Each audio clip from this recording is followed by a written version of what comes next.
Welcome to In the Spotlight. I'm Abigail Pogrebin. Joseph Berger was a New York Times reporter, columnist, and editor for over 30 years, writing about education, religion, and the vivid kaleidoscope that is New York City, as well as chronicling many of the events that have shaken Israel and the Middle East. He retired in December 2014. He has also taught urban affairs at the City University of New York's Macaulay Honors College. Joe is the author of 5 books. The latest is a luminous, beautiful account of Elie Wiesel's life. It's called Elie Wiesel, Confronting the Silence.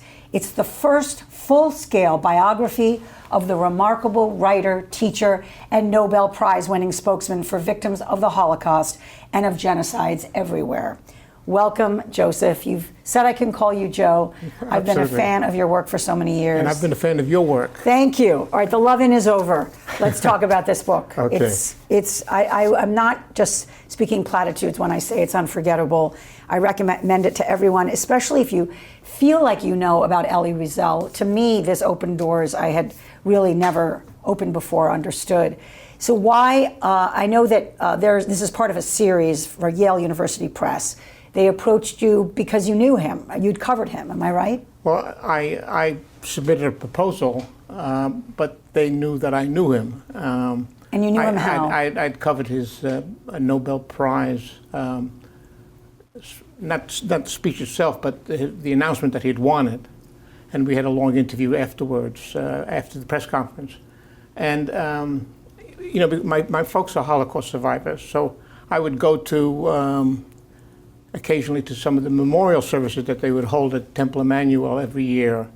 And he would call me from time to time to discuss some issue involving the Times, So yes, I did know. And what struck me, many things did, was that in a way he wasn't so famous in the first half of his life.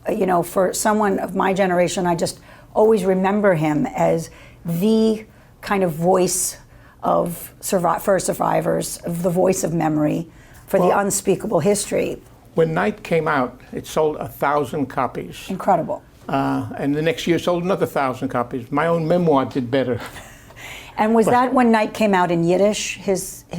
No, in English. Okay. When it came out in English, about 1960. But what created the Elie Wiesel we know was the 6-Day War, in a funny way. The 6-Day War unleashed this hunger to know more about Judaism by Jews who were bubbling with pride at this so-called miraculous victory. And a synagogue started, and one of the subjects they took on was the Holocaust. The synagogue started inviting Elie Wiesel. Well, they wanted a speaker, and he was a guy who wrote Night, and he'd had some fame already with other books, and so they invited us, and he was an amazing speaker, and the word spread, and Elie Wiesel came to prominence as a speaker, actually. Mm. So that was before Night was required reading like it was for all of us in school. Exactly. And let's go back to Night for a minute, because it did come out in Yiddish first, am I correct? And then right. French. And there is, you kind of chronicle how these were different versions. Can you explain a little bit about how the book evolved? Well, Elie Wiesel met Francois Mauriac, a Nobel Prize-winning writer, a novelist, with a deep Catholic sensibility. They had a discussion about the children who were killed in the Holocaust. Elie Wiesel told him, the children that I know suffered more than Jesus did. I actually said that to him. And Mauriac wanted to know more about his experience. He said, and as Wiesel unfolded his story, Mauriac told him, why don't you write it down? So Mauriac persuaded him to write it down. And that was the first time he actually decided to put pen to paper about these memories. He's about how old? He'd already put it down in Yiddish, but now he started writing in French. And the difference and it's interesting, the difference in the versions. writing in French, he was first of all appealing to his mentor, Francois Mauriac. So a lot of the anger at the Christian world for seeding seeding the kinds of people who committed the Holocaust by its by standing by and doing nothing. By its bias against Jews, and also the anger at the world for not having taken in more refugees. And Joe, the first title was not Night, it was And the World Stood Silent. That's right. And that changed. And that changed to Night. Why? Because it was too strong an indictment? Probably. I don't know specifically why he changed the title, but I do know that he softened elements of this story. Now he's been criticized for that. My own feeling is he was a young writer. He'd never written anything before that got much attention, and he wanted to break through. And he had this mentor who was trying to please. Also, he was trying to appeal to a non-Jewish audience as well. So, there's some indication that certain pieces were left out in the English version. But if you want to read about them, there are several articles about what was left out. And so, when does the book actually kind of explode, take off?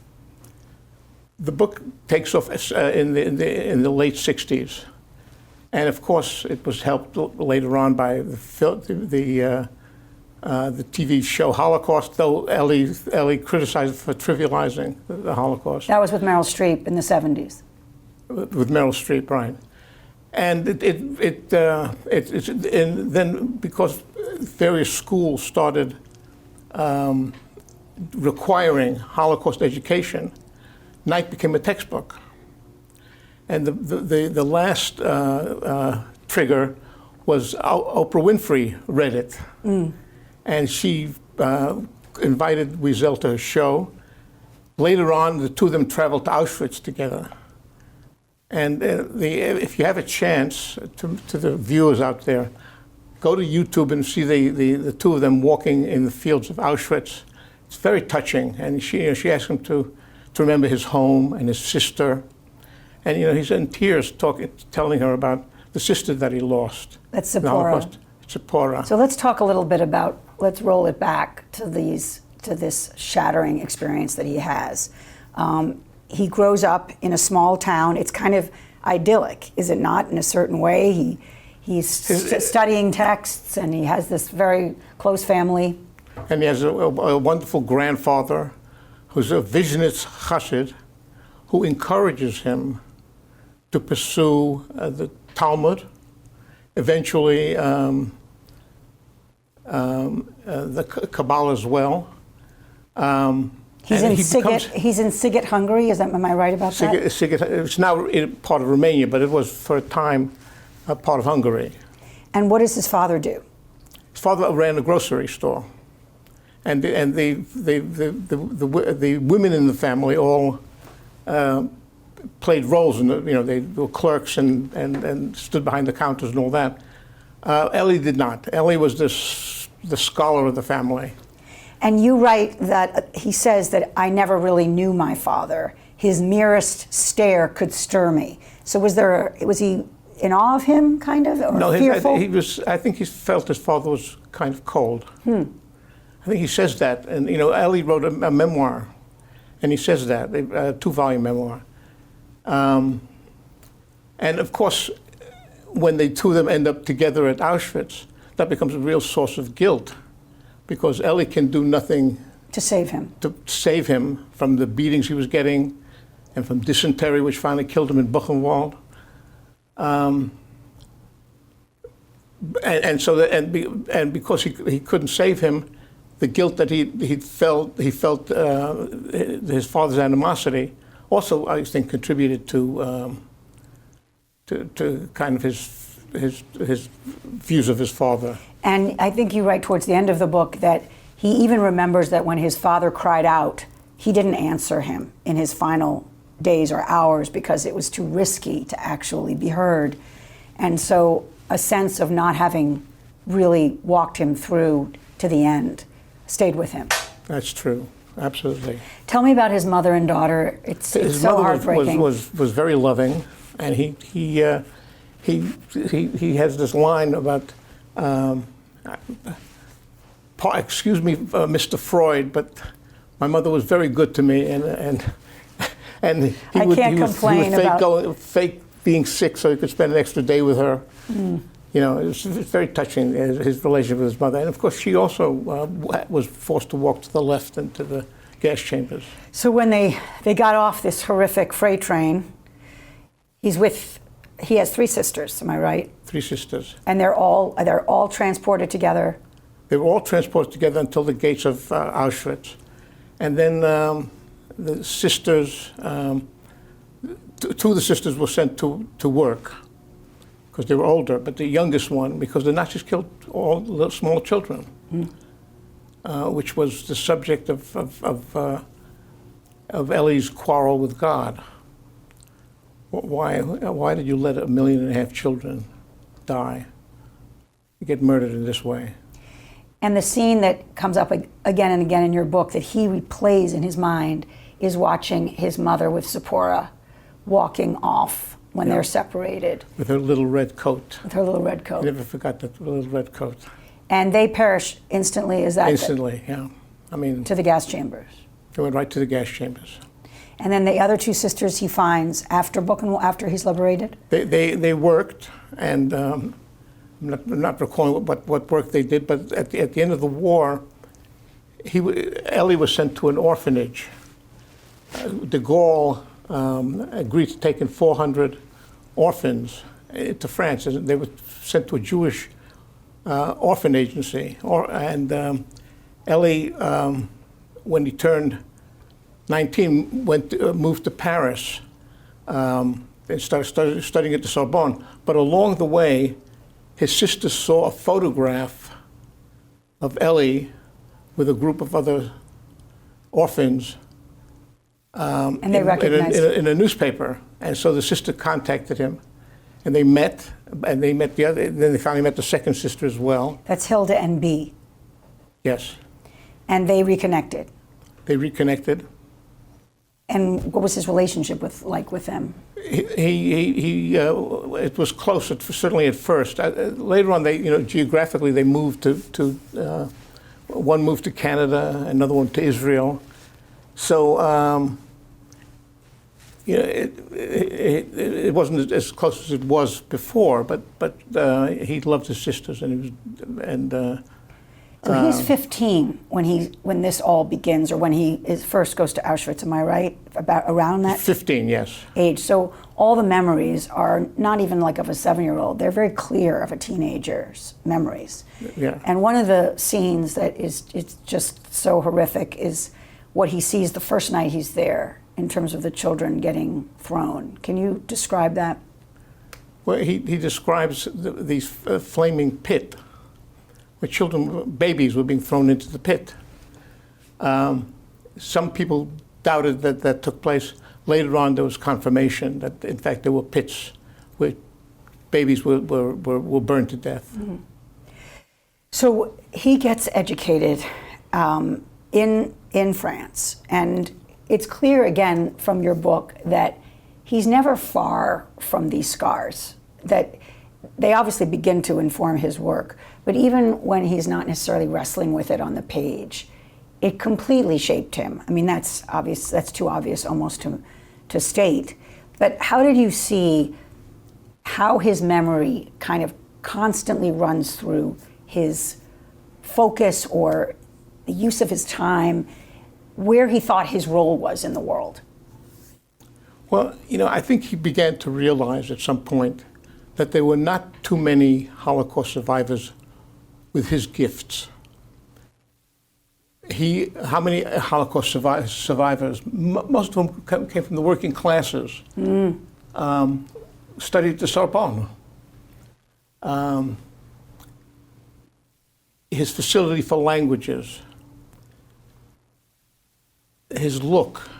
I mean, he had this, the furrowed brow, He almost looked like he was embodying the memory. And that he had lived the cruelty in the flesh.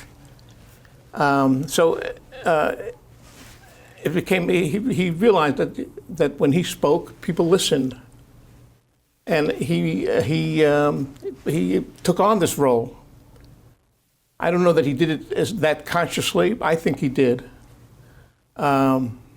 He doesn't quite say so in the memoir, but he then began to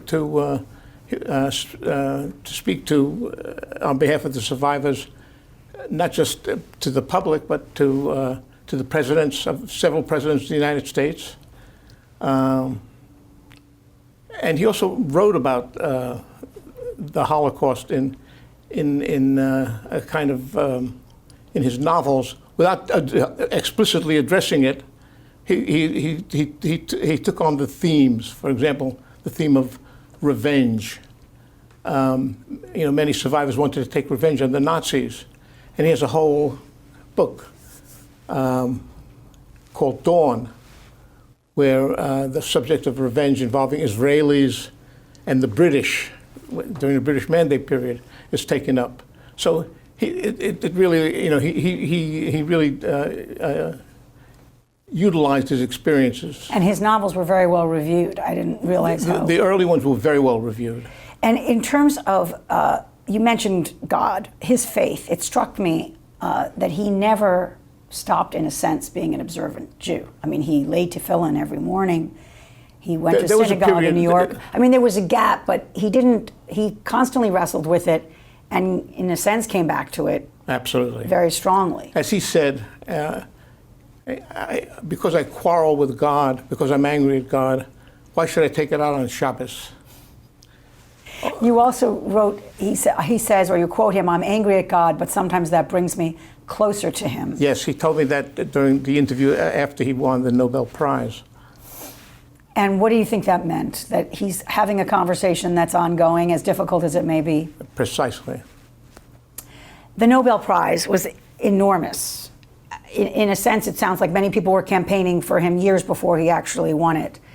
But first of all, the pomp, the attention, the world press. I mean, it's maybe obvious, but not so much necessarily in his lifetime to have it happen when he could really experience it. What impact do you think that had?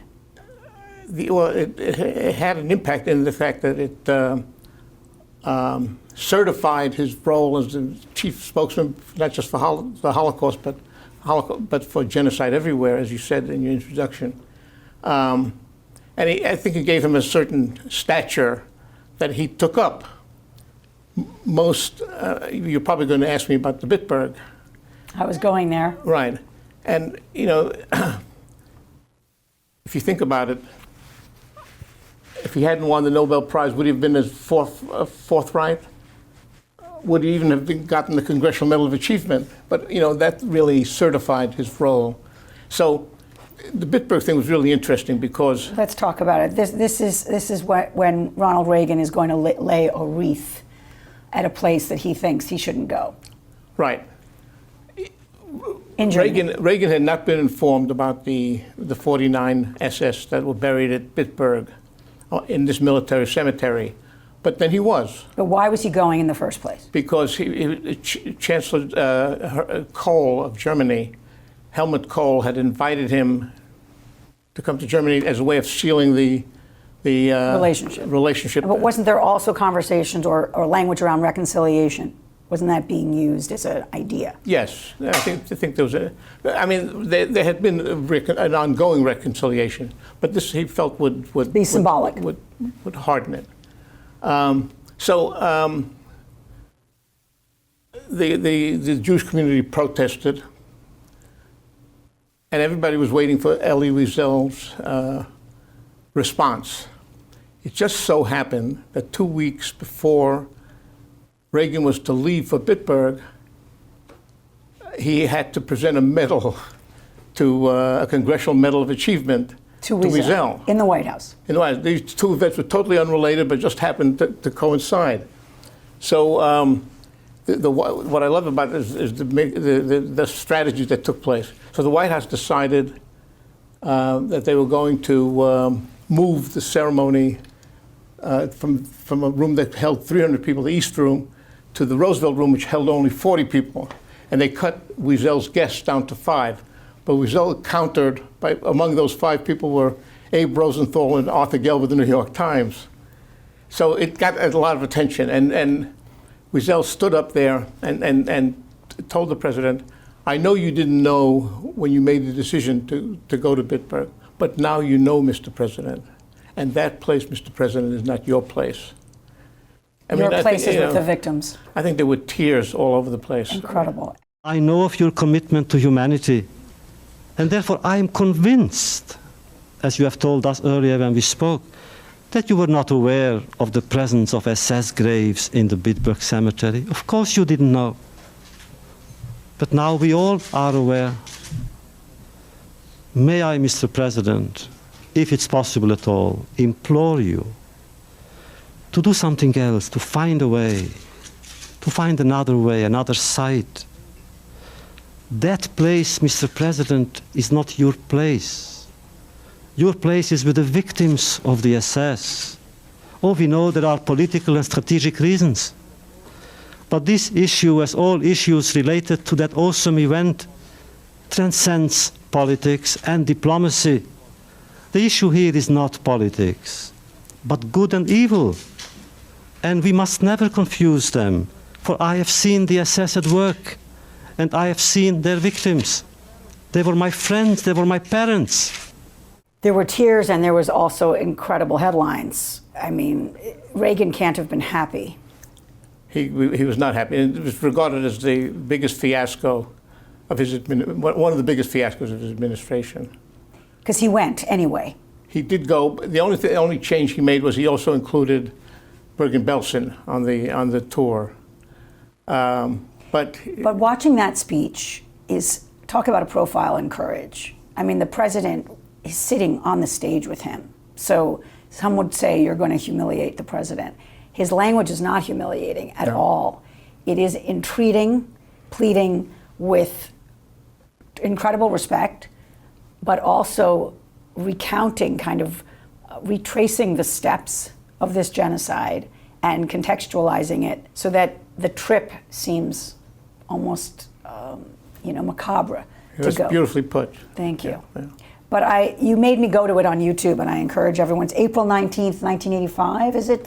I forget or the exact date, 84, but it was, yeah. when he's getting the Congressional Medal. It was 85, yeah. 85, yeah. He's getting the Congressional Medal of Honor. Let's talk about the museum, the Holocaust Memorial Museum in D.C., which originally he was the chair, am I right, yes. of this committee, kind of putting it together, envisioning it, and I don't think people realize how much debate there was about how universalistic versus particularistic, how Jewishly oriented, in a sense, this museum should be, and that there was just a lot of kind of internal battles that Elie Wiesel did not necessarily manage so well. Even in his own mind, he was like, I'm not the guy for the job. Tell us what happened there. Well, Elie was appointed to the position by President Jimmy Carter. And Carter decided to create a commission to build some kind of monument. I don't know. Don't think they were thinking of a museum. And they appointed Wiesel because his advisors told him, if it's the Holocaust, it's Wiesel. So Wiesel now is again certified as the chairman of the Holocaust Council, and they debated. There was a commission and a council. They debated issues like the one you're talking about, how Jewish the museum should be, for months and years. Wiesel felt that no other group was as clearly singled out for murder and extinction, extermination and extinction, as the Jews were, and therefore that's why the museum should. The Jewish victims should dominate the museum, but that issue and other issues as well went on, and the museum never got built. And I think because, and there were also political tensions within the committee itself. At some point, everyone on the council realized that they needed to bring someone else in, and they brought in a man who built shopping malls. And he got it built. Yeah. He got hired an architect. He did, as I sometimes say when I speak about the book, Elie Wiesel was not a practical man. His wife told me that. His sons told me that. His wife, Marion, was really responsible for getting him out on the world stage in ways that he might not have otherwise. That he might not otherwise have done. In terms of meeting certain people and celebrities and events and going to certain events, etc. And consenting to certain interviews, all that. So I'm losing my. So you're saying in terms of the museum that this was not necessarily his strong suit, was right. Kind of organizing people and figuring out kind of who was going to do what and how something was going to get done. Precisely. So, and that's why they brought in someone else, and the museum got built, and it's one of the most visited sites in Washington. I actually was touched by the fact that Elie Wiesel did not think that the entrance should be as grand, in a way that it should be more quiet, modest, as a facade. Well, he was trying to preserve 3 small buildings that reminded him of Auschwitz. But the buildings were really. They ended up saving, I think, 1 for use as an office. But I think he thought that was more symbolized. So I want to finish with Elisha, his son. It's so interesting, kind of the arc that their relationship takes, because it was not uncomplicated to be Elie Wiesel's son. Can you tell us a little bit about Elisha? Well, right. Hugely successful in his own right, but kind of wrestling with the legacy.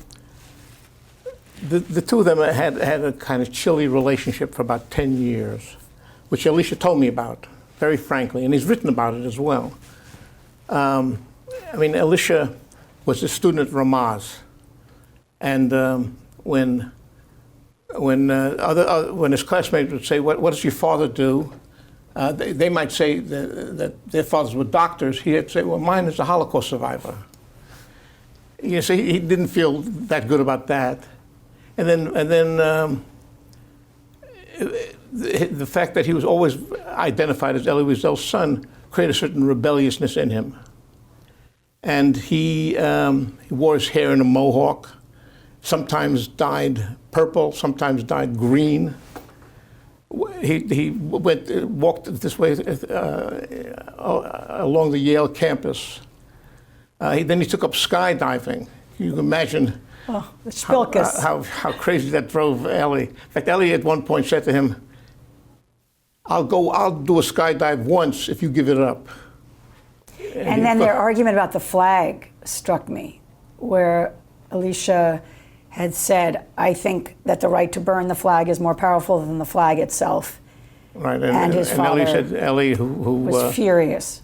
Right, who always loved America and loved America because it during the war it ended up saving the remainder And of the didn't he Jews. recall that the sight of the flag at Buchenwald with the power of seeing the American flag? Exactly. So unfortunately, we're out of time. I want everyone to read this book. I want to end with a quote that he actually said to Oprah. What is abnormal is that I'm normal, that I survived the Holocaust and went on to love beautiful girls, to talk, to write, to have toast and tea and live my life. That is what is abnormal. Nice. Thank you for this book, you. Joe Berger. It's Elie Wiesel, Confronting the Silence. Please get it for everyone you care about. Thank you for being here. I'm Abigail Pogrebin for In the Spotlight. See you next time.